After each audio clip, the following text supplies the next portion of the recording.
Samedi 19 avril de l'an 2025, merci de nous recevoir chez vous. C'est l'heure de vous informer sur ORTM2. Bonsoir et bienvenue à tous. Depuis le 1er avril 2025, les véhicules hors gabarit sont interdits de circuler sur l'ensemble du territoire national.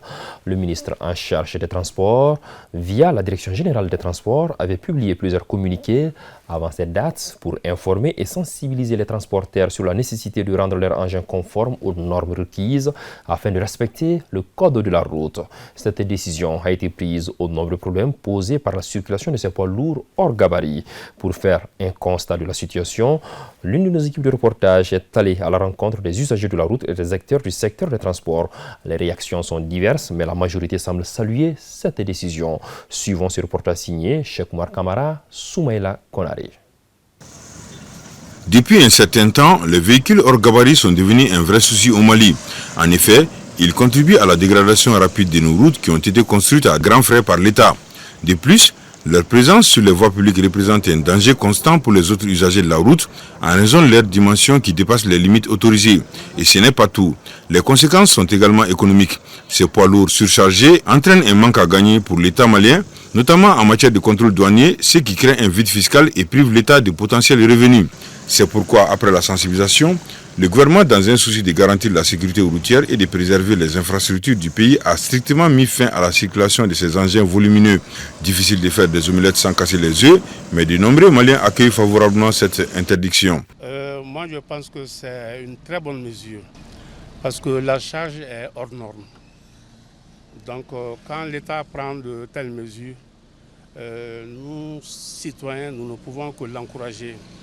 Ate jamana arrangé, ate boluba arrangé. Ces véhicules hors gabarit ne profitent ni à l'État ni à la population. Je voyage souvent à moto dans les zones minières, parfois jusqu'au Sénégal. Et partout, c'est le même constat. Tout le monde subit les conséquences de ces camions monstrueux.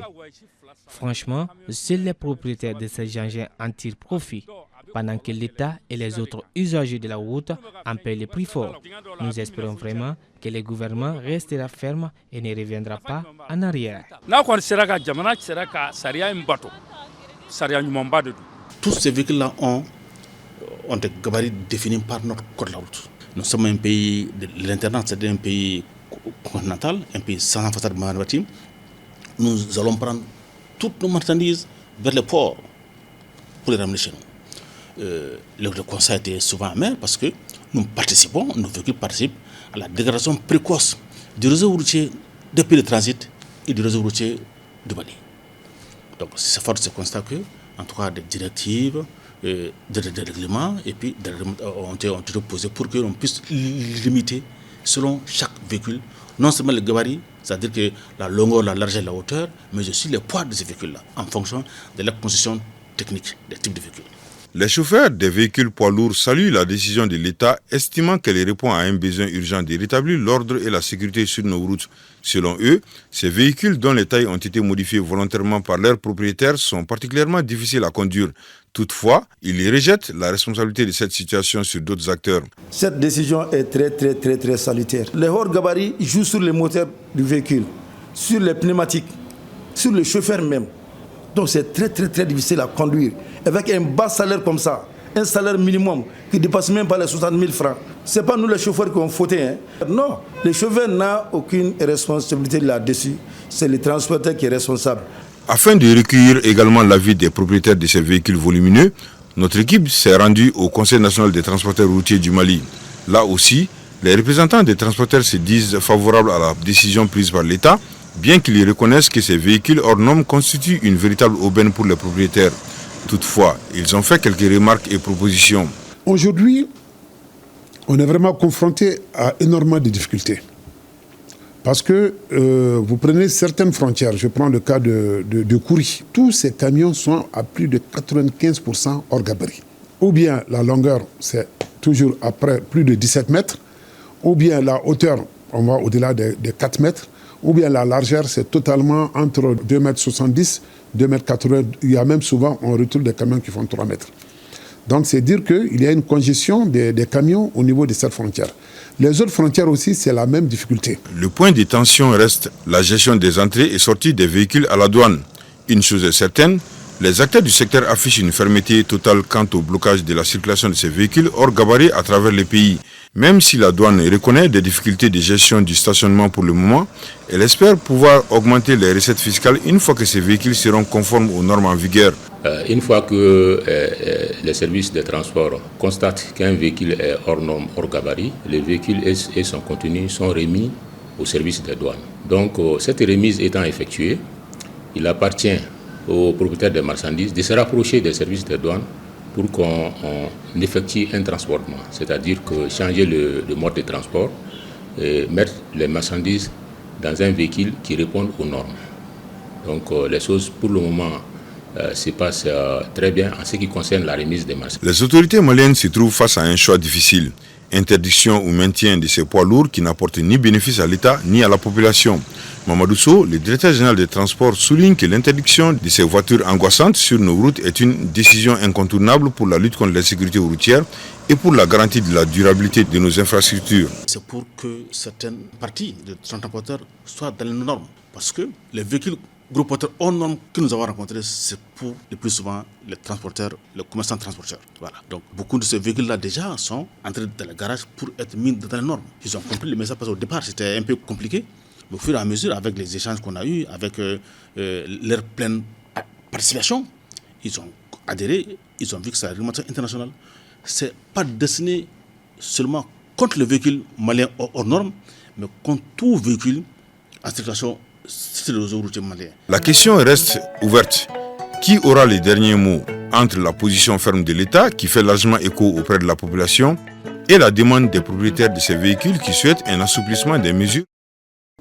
La solidarité féminine est une philosophie, un engagement qui appelle toutes les femmes à s'entraider afin de faire face aux défis majeurs et aux obstacles qui les empêchent d'être appréciées à leur juste valeur. De nos jours, cette solidarité, tant prônée par les femmes, n'est pas parfois respectée par celles qui devraient le faire. Ce constat soulève cette question. La solidarité féminine est-elle une réalité au Mali? Essayons d'en savoir davantage avec ce reportage signé Awa Sidibé.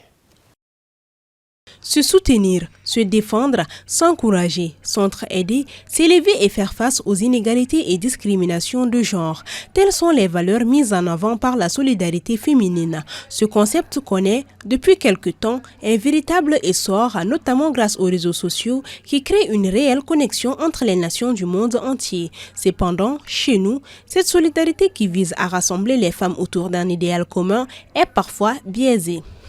Auparavant, quand il y avait un mariage dans une famille, on voyait que les femmes s'entraidaient sans arrière-pensée. Même s'il y avait un décès, la famille même ne cuisinait pas.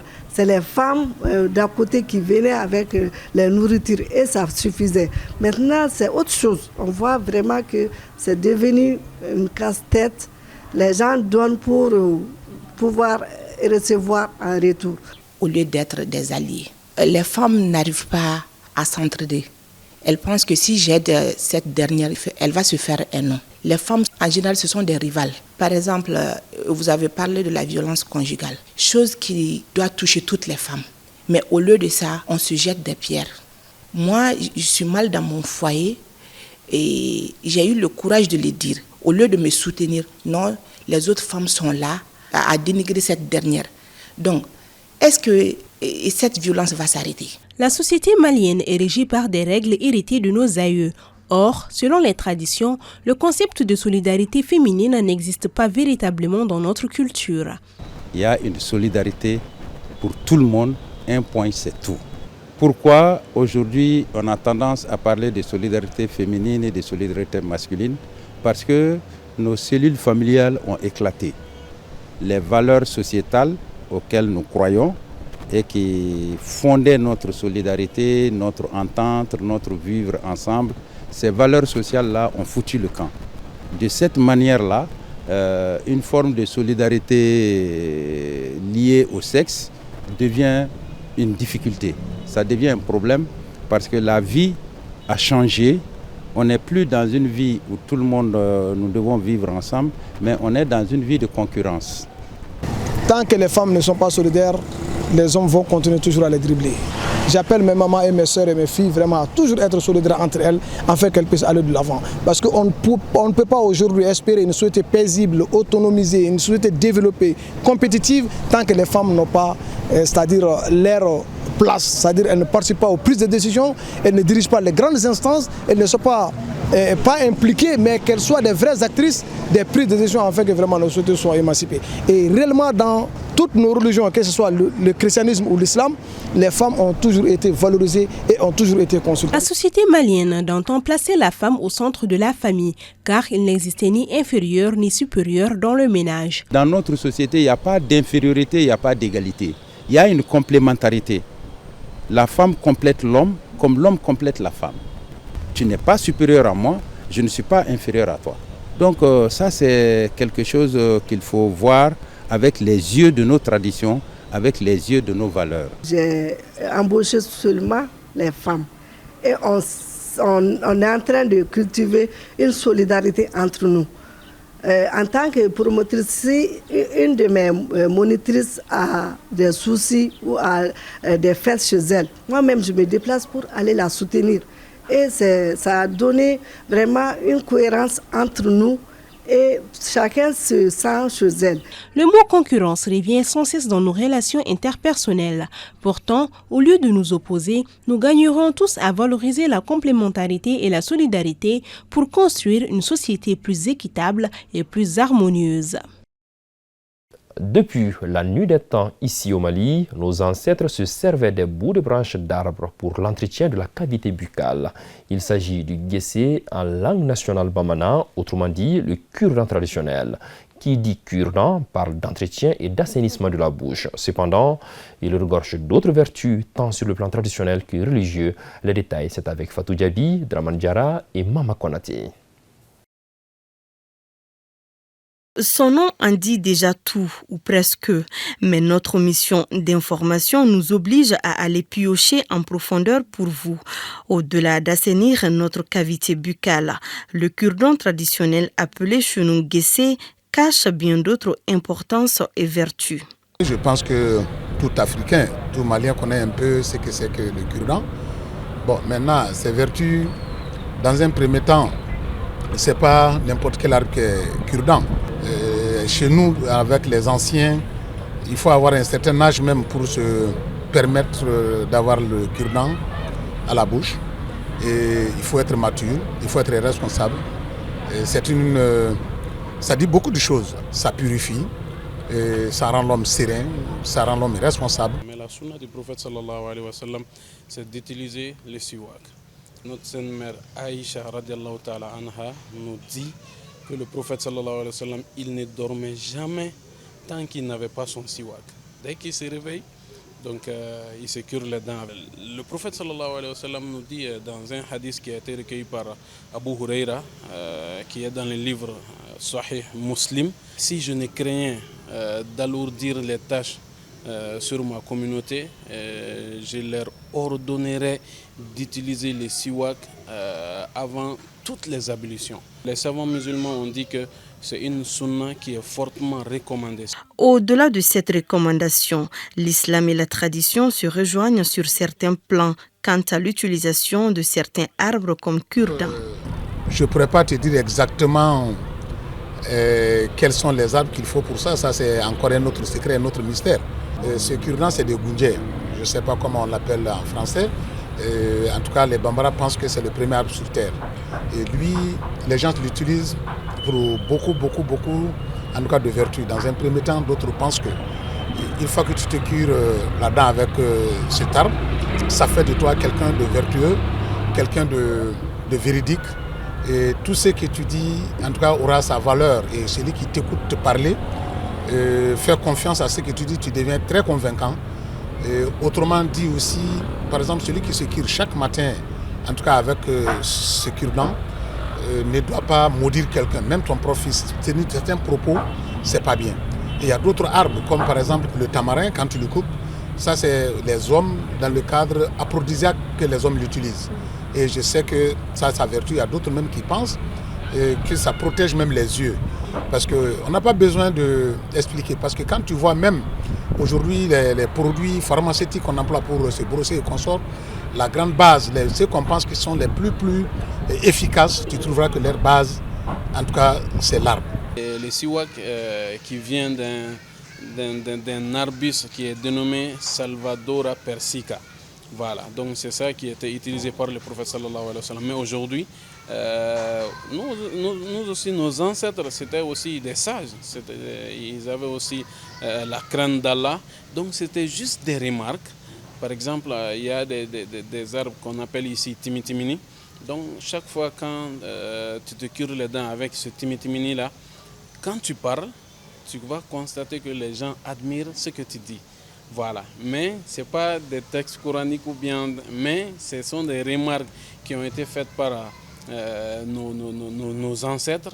La tradition et la religion ne voulant pas dévoiler tous les secrets, nous signifie tout de même que le cure-dent peut servir aussi à faire mal. Il y a certains arbres, juste les gens l'utilisent, qui servent même à faire mal à quelqu'un, juste le mettre dans ta bouche, voir quelqu'un te parler ou mettre entre tes dents et puis qu'il voit. En tout cas, c'est en quelque sorte qu'un malheur que tu lui transmets. Et ce malheur, très généralement, en tout cas, ça va l'atteindre. Ça, c'est l'arbre qui fait, c'est le cure-dent qui le fait. Moi, j'ai un autre cure-dent qui est dans mon portefeuille. Je l'utilise si je vais pour certaines missions. Il y a beaucoup d'arbres aussi. Ils disent que quand tu te brosses avec ces arbres-là, il ne faut pas dire de mauvais sorts. Il ne faut pas dire des choses qui peuvent donner des conséquences sur des gens. Et puis, souvent, c'est prouvé aussi. Donc, mais le Coran nous dit « Wa qulu linnasi husna ». Tant que tu parles, il faut uniquement dire que de bonnes choses. Une femme ne se cure pas les dents dans la rue en marchant, nous disaient nos grands-mères. Mais il faut savoir que... Ce n'est pas la femme seulement. Même l'homme, comme je l'ai dit, je suis avec ce cure-dent. Je l'ai amené parce qu'il y a l'émission. Et dans certains milieux, dans certains villages, quand tu vas, on trouve que tu as un cure-dent ou quelque chose entre la bouche qui est juste cure-dent. Les gens testent voir. Ça montre un peu... C'est-à-dire, toi, ta capacité de nuire ou ta capacité, tes aisances dans la vie occulte, dans la science. Quelqu'un, en tout cas, qui a certaines valeurs, ne doit pas se curer à partir de ces zones. N'en parlons pas dans la rue. Même quand tu vas... On n'a pas besoin que ça soit spirituel ou d'autres sciences. Quelqu'un qui se promène avec un cure-dent. Moi, je pense que automatiquement, tu comprends quand même que ce n'est pas responsable. Vous savez, les vieilles personnes, ils avaient de la sagesse. Donc, le fait de se curer les dents, même quand on mange, on te dit il ne faut pas curer les dents. Quand tu es dehors, le fait de se brosser, ce n'est pas joli à voir. Donc, on peut mettre ça dans ce contexte-là.